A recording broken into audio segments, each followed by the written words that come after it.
Hi,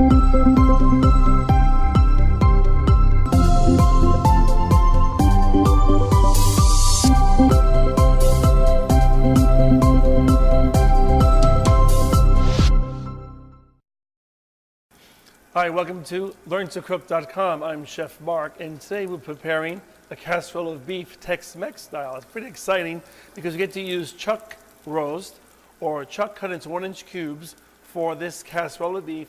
Casserole means to be cooked covered in a casserole dish. Of course, in Latin America, they use those terracotta casserole dishes known as las cazuelas. They're beautiful. But we have some cebollas. We have some onions that we've sauteed, caramelized in the stove, right? Obviously on the stove. And I have heated some sofrito.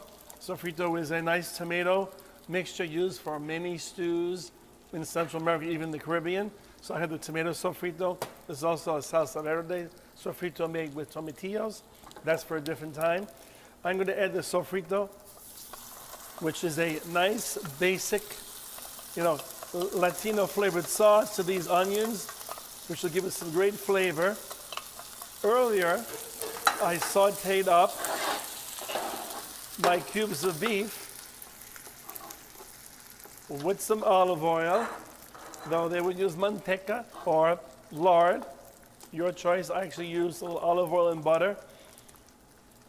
And I added chili powder and black pepper and olives to this, diced tomatoes, diced jalapenos to that as well, and black olive sliced, and some, of course, garlic, right? And I also added a package of yellow rice to that.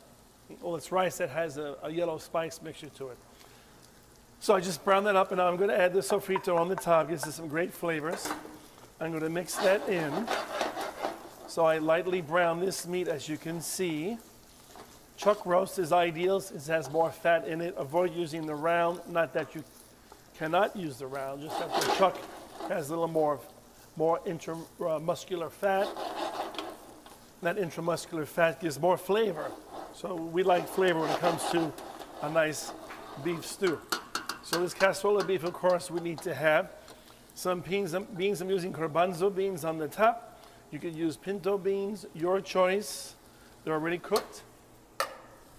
Stir those in. You can use cooked pinto beans if you like, and put kidney beans if you want. I like to put the garbanzo beans. It gives it a nice, unique appearance.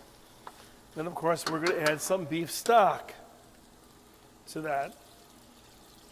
It actually smells quite wonderful. It depends on the chili powder you're using. You can make your own. You can buy freshly made chili powder now. You don't have to use the one that may sell on the supermarket shelf for a few years. So find a specialty store. Certainly a Mexican or Hispanic market's going to have different kinds of chili powder.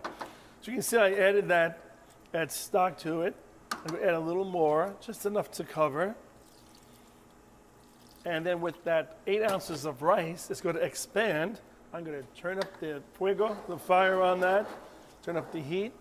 I also added a half a jalapeno I chopped up with the seeds and the pith for some extra caliente-ness.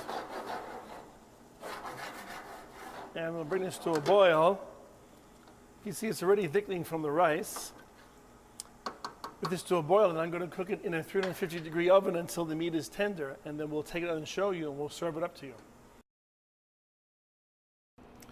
All right, so now our casserole of beef Tex Mex style is ready, right out of the oven. Beautiful. Smells wonderful.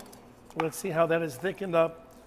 That nice beef stock. Of course, the rice has given it a thickening power, no flour added.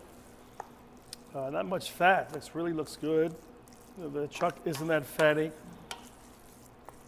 And it really came out nice. Those diced tomatoes, the cubed chuck, the garbanzo beans or pinto beans, the nice black olives. You can use the black Kalamata olives if you like, or the canned olives that come in the traditional American olives. So you want a nice serving for two there. I'm going to top it off with pepitas. These are sunflower seeds, very traditional. A little Spanish paprika, and then you can put a little sprig of cilantro. And there you have a beautiful casserole of beef Tex-Mex style. Enjoy. Well, thanks for joining us today at learntocook.com. Be sure to comment and to subscribe. Also visit us on Facebook and Twitter. Have a great day and thank you.